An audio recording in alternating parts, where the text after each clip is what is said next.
ఆంధ్రప్రదేశ్లో money lender చట్టానికి సంబంధించి ఎట్లా ఉంది సార్? అంటే వాళ్ళు ఏ విధంగా అమలు? అక్కడ కేవలం షెడ్యూల్డ్ ఏరియాలో మాత్రమే మనీ లెండింగ్ చట్టం ఉంది.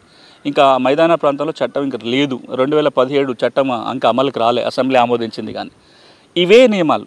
మీరు మనీ లెండింగ్ చట్టాలు ఇక్కడ చూసినా అక్కడ చూసినా నేను ఇంతకుముందు చెప్పినవన్నీ ఉన్నాయి దాంట్లో. ఒకటి లైసెన్సు, అకౌంట్ పుస్తకాలు మెయింటైన్ చేయటము, ప్రభుత్వం నిర్ధారించిన వడ్డీ కంటే ఎక్కువ తీసుకోకుండా ఉండటము, హెరాస్మెంట్ చేయకూడదు, ఏమైనా ఇబ్బందులు ఉంటే రెవెన్యూ యంత్రాంగం ద్వారా పరిష్కారం అప్పీల్కి పోవడానికి తహసీల్దారు, ఆ పైన ఆర్డీఓ, కలెక్టర్ వెళ్ళడానికి ఉంటుంది.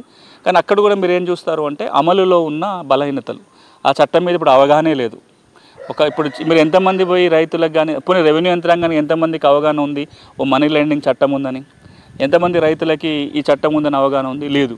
సో ఇప్పుడు అక్కడ జరగాల్సినది ఒకటి. రెండోది, ఏదైతే ఆంధ్రప్రదేశ్ అసెంబ్లీ 2017లో చట్టాన్ని ఆమోదించిందో ఆ చట్టం తొందరగా అమల్లోకి వచ్చేట్టు చూసుకోవాలి, దాన్ని ఆచరణలో పెట్టాలి. ఈ రెండు కాకుండా రెండు రాష్ట్రాల్లో కామన్గా ఉన్న ఒక చట్టం మైక్రో ఫైనాన్స్.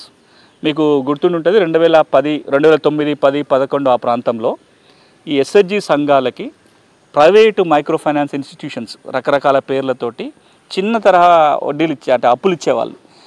10,000 రూపాయలు, ₹1,00,000, వారానికి ఇంత మిత్తి అని. వాటిని వసూలు చేయటం కోసం మహిళల మీద చాలా విపరీతమైన ఒత్తిడి పెట్టేవాళ్ళు, అవమానానికి గురి చేసేవాళ్ళు. ఒకే మహిళకి 5-6 మైక్రో ఫైనాన్స్ ఇన్స్టిట్యూషన్లు కూడా డబ్బులు ఇచ్చేవాళ్ళు, అప్పు ఇచ్చేవాళ్ళు. ఒకసారి కొన్ని సందర్భాల పరిస్థితి ఏమైందంటే ఒకరిచ్చిన రుణాన్ని చెల్లించడానికి ఇంకొకరి దగ్గర అప్పు తెచ్చుకొని ఇది కట్టాలి, వాళ్ళ దగ్గర తీర్చడానికి ఇంకొకరి దగ్గర అప్పు కట్టి ఒకానొక పరిస్థితులలో మహిళల్ని కించపరిచే పరిస్థితులు, వాళ్ళని మొలెస్టేషన్ చేసిన సందర్భాలు, రకరకాల ఇబ్బందులు వస్తున్న నేపథ్యంలో 2011లో అప్పటి ఉమ్మడి ఆంధ్రప్రదేశ్ రాష్ట్ర ప్రభుత్వం మహిళా సంఘాలకు ఏవైతే రుణాలు ఎంఐఫైలు ఇస్తున్నారో వాళ్ళని నియంత్రించడానికి ఒక చట్టం తీసుకొచ్చింది.